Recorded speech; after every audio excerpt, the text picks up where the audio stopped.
Olá, tudo bem? Seguimos aqui os nossos comentários ao CPC de 2015, depois de uma semana de hiato aí para todo mundo limpar a cabeça com o carnaval e também porque ninguém estava muito afim de saber sobre o processo civil no meio da folia. Nós voltamos hoje, Odete Reutemann e Nazaré Tedesco com uma pequena briga aqui por perto, daqui a pouco elas aparecem aí, para tratar sobre o artigo 15 do CPC, que é o artigo que vai finalizar esse primeiro livro do Código de Processo Civil de 2015, que é o livro que trata das normas fundamentais e da aplicação das normas processuais. Então vamos conferir o que diz o texto do artigo 15 do CPC. Ele trata da ausência de normas em outros processos específicos nos seguintes termos: na ausência de normas que regulem processos eleitorais, trabalhistas ou administrativos, as disposições deste Código lhe serão aplicadas supletiva e subsidiariamente. Então, a gente precisa analisar esse texto aqui para compreender qual é o alcance do CPC de 2015, porque agora a gente já sabe, e a briga está forte, que não se trata tão somente de aplicação do CPC no processo civil. Quer dizer, é possível que outros ramos específicos do processo também se utilizem das normas previstas no Código de Processo Civil. Daí a importância de qualquer pessoa que estude qualquer área do processo, estude também direito processual civil, porque ele vai ter uma forte influência nessas outras áreas. Na verdade, a gente já sabe, né? Considerando o direito como um sistema, o ordenamento jurídico como um sistema completo, todas as áreas vão trazer influências umas para as outras. Assim também acontece com o Código de Processo Civil.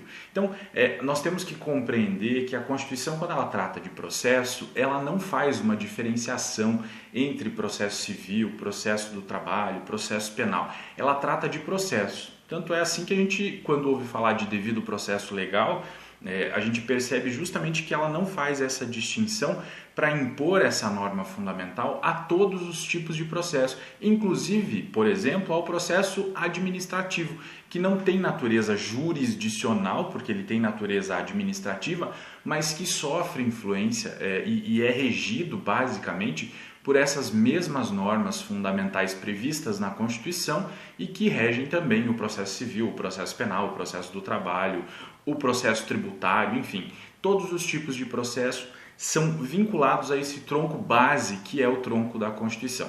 Por isso que não tem como entender direito processual sem antes entender como a Constituição regula o direito processual. E para isso eu trouxe aqui uma lição do professor Marcelo Abelha Rodrigues. Ele diz o seguinte: não apenas na ausência da lei processual trabalhista, eleitoral e administrativa, mas também da processual tributária, da processual coletiva, seja ela de consumo, ambiental, etc. A atuação supletiva ou subsidiária dessa norma geral, que é o CPC, por imperativo constitucional, e ele faz menção então aos artigos 22, inciso 1 e ao artigo 24, parágrafo 1º da Constituição, ocorrerá em qualquer situação que exista ausência de norma especial processual.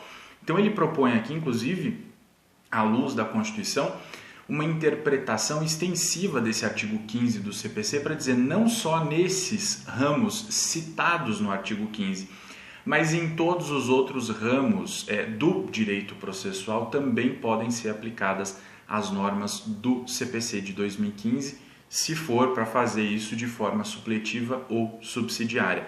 E aqui ele coloca, assim como faz o professor Nelson Neri Júnior lá no seu Código de Processo Civil comentado, na companhia da professora Rosa Maria de Andrade Neri, coloca o CPC como a norma geral do direito processual. Então, em decorrência mesmo dessas previsões constitucionais, o CPC passa a ser uma norma base para todo o direito processual, influenciando todas as outras áreas. Só que é óbvio que a aplicabilidade do CPC em outras áreas do processo não se dá de forma indiscriminada.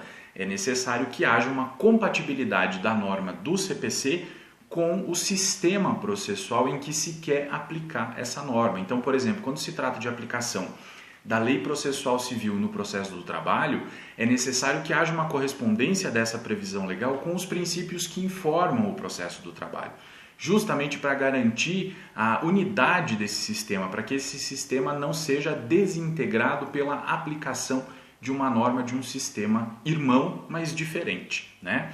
E o artigo 15 do CPC ele faz uma distinção, né? Ele trata de aplicação supletiva e de aplicação subsidiária. A doutrina vai explicar, cada autor a seu modo, e eu selecionei aqui as lições do professor Nelson Neri Jr., que eu tenho inclusive utilizado bastante nesses vídeos, dada o grande peso das lições que o professor Neri nos oferece. Ele faz uma distinção entre aplicação supletiva e aplicação subsidiária nos seguintes termos. Ele diz que haverá aplicação supletiva sempre que houver uma ausência, uma omissão absoluta de norma no processo específico. Então, nós vamos aplicar supletivamente o CPC de 2015. Já quando ele trata de aplicação subsidiária, considerando essa distinção que o próprio legislador fez, ele diz que haverá aplicação subsidiária quando a gente tiver uma omissão relativa, ou seja, uma omissão parcial com relação a um determinado instituto no processo específico diverso do processo civil.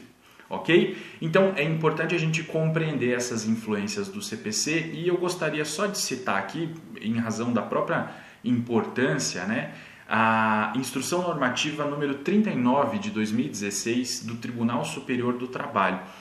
O tribunal então editou essa instrução normativa e teve uma também feita pelo TSE para orientar a aplicabilidade do CPC no processo, no direito processual eleitoral. Mas essa do TST acabou sendo inclusive bastante discutida, né, porque ela é uma instrução normativa bastante abrangente e lá nos seus artigos 2º e 3º, no artigo 2º, a instrução normativa apresenta um rol de incompatibilidades.